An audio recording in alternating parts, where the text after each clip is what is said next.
So hello guys, જય માતાજી, good morning. તો વ્લોગની શરૂઆત આપણે ઘરમાંથી જ કરી છે.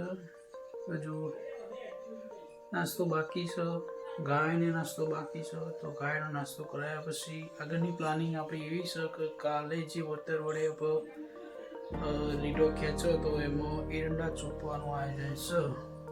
વરસાદ વજા આવી ગયો હતો, માપનું માપનું ઝપટું, જેનાથી આમ તો જમીન આપણા માટે સારું જ છે. ચોપતો બહાર નીકળે તો મને એરંડા ચોપવા.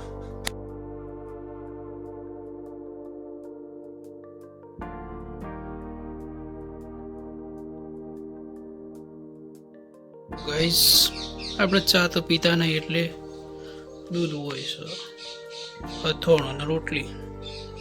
તો નાસ્તામાં આપણે આટલું હોય, કાં તો મરચું હોય. ગાઈસ, આપણે એરંડા ચોપવા માટે આવી ગયા છીએ. કાલે આપણો અત્યારે ખેંચી નાખ્યું હતું, જોઈ લો, દેખાતા હશે લીટા. આ ઉત્તર અને દક્ષિણમાં ખેંચેલું છે. હવે પૂર્વ પશ્ચિમમાં આપણે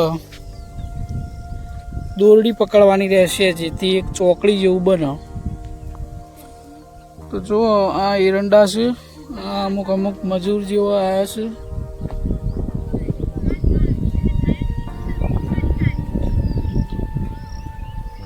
તો બધા તો નહીં, 100 જેવા છે. જે આટલા વીઘામાં 1.5 વીઘા આસપાસ જમીન છે, એમાં એરંડા ચોપવાનું આયોજન છે. તો આપણે ચોપીએ. તો જો ગાઈસ, આ રીતે દોરી એક શેડેથી પેલા શેડે લગાવવામાં આવે છે. બાકી આપણે એક બાજુ તો કાલે તમે જોયું એ પ્રમાણે ઓતર વડે લીટો ખેંચેલો છે, જેથી એકદમ સીધી રેખામાં અને ચોકડીમાં એરંડા ચોપવામાં આવે છે. સીધી રેખા જ છે, જુઓ, બે એરંડા ચોપવામાં આવતા હોય છે. અને ગાળો એકદમ પરફેક્ટ અંદર દેશી જુગાડ છે થતો હોય છે. ગાઈસ, અડધા ઉપર ચોપાઈ ગયું છે અને આટલાથી થોડું બાકી છે. અને જો આ મજૂર બધા બેસી ગયા છે. શું થયું, કે થાક લાગે?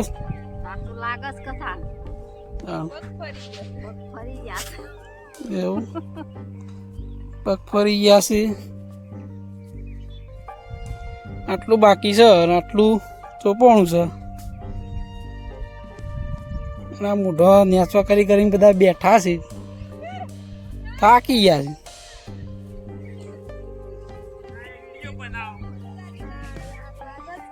આ ઓપરેટર છે અમારે, મેનેજમેન્ટ હારા કરી છે. તો આટલા એરંડા બાકી છે ચોપવાના, ને આટલા ચોપાઈ ગયા છે, લગભગ અડધા ઉપર ચોપાઈ ગયા છે. અને મજૂર બધા થાકી ગયો છે. તડકો લાગે છે. જિંદગી નિમ જવાની છે, કોમ કોમમાં જિંદગી જતી રહેવાની છે. એ તો તને કને ઊભી રહી હતી, કોમની આવી ગયો તે કોમ તો કરવું જ પડે કે તાણ. કોમ તો ગમે તે કરો, કોમ તો કરવું જ પડશે.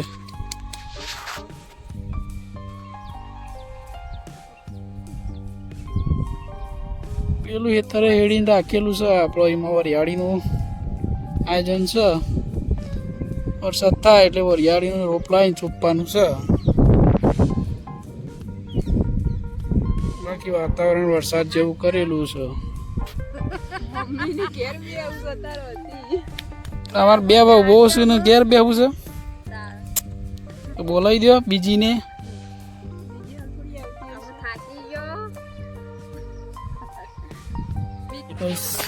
છેલ્લી હવે ઓળશે પછી આપણો એરંડા ચોપવાનું પતી જાય છે. છેલ્લી ઓળે છે. અરે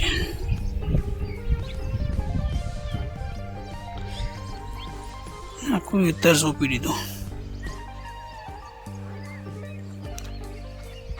ચલો મલ્લેદાર. ફાઇનલી ગાઈસ, આપણે એરંડા ચોપવાનું પતી ગયું છે. હવે જઈએ ઘરે हेलो गाइस बाटी भी જોઉં છું 11 વાગ્યા છું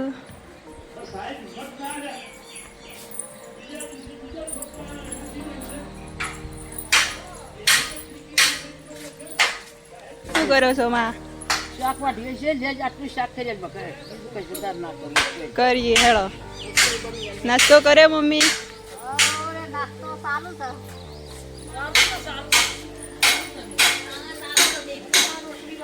ચૂલા ઉપર રોટલી બને છે અમારા ગેસ ઉપરની રોટલી કોઈને ભાવતી નહીં એટલા માટે ચૂલા ઉપર કરીએ છીએ રોટલા બનાવવાનું ગેસ ઉપર ગમતા જ નહીં તો અમારે કોઈને ગમતા નહીં ગેસ ઉપરની રોટલી અને અમારે રોકી રોકી અને કાકો કલ્ટીનો સપલો હોશ કર્યું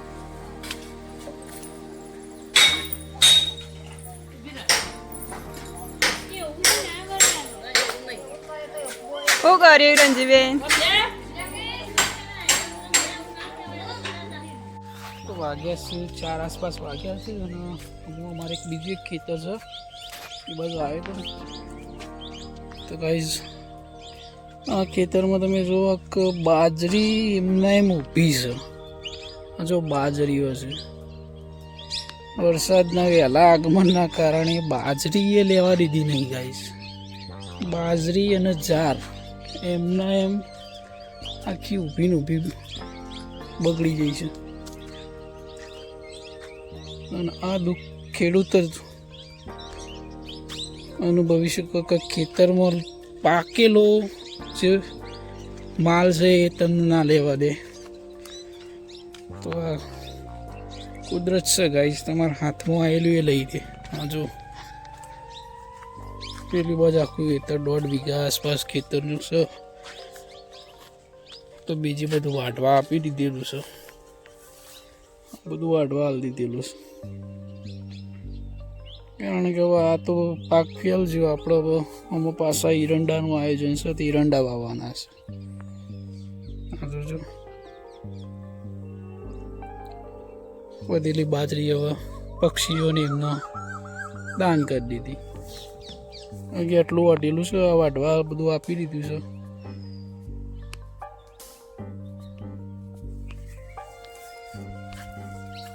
આ ખેડૂતો જ અનુભવી શકે આ દુઃખ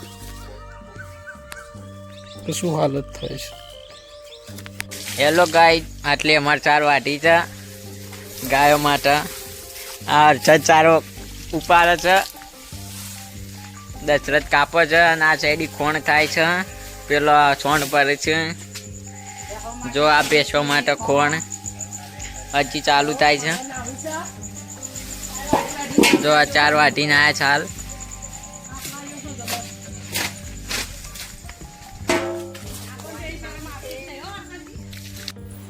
તો ગાઈસ રાતના વાગ્યા છે 10 અને આ મેડમને લાગી છે ભૂખ કારણ કે આમને ચાલુ છે ઉપવાસ દશામાના તો રાતે 10 વાગે ભૂખ લાગી છે એના કારણે અમને બનાવી છે કોફી તો કોફી બનાવવા માટે મને પેલા ઘેરથી આ ઘેર લાવ્યા છે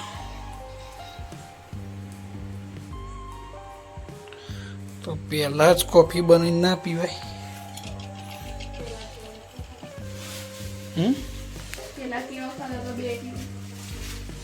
કેળો ખાધો તો તે વહેલા બનાવી દીધી હોય તો શું કેળો ખાધો હોય તો ચાલો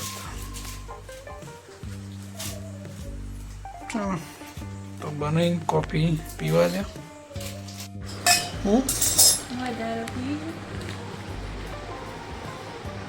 પી લે તને ભૂખ લાગી મને તો કોઈ લાગી નહીં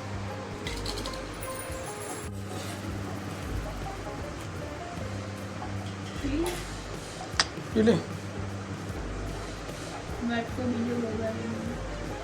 કેટલી છે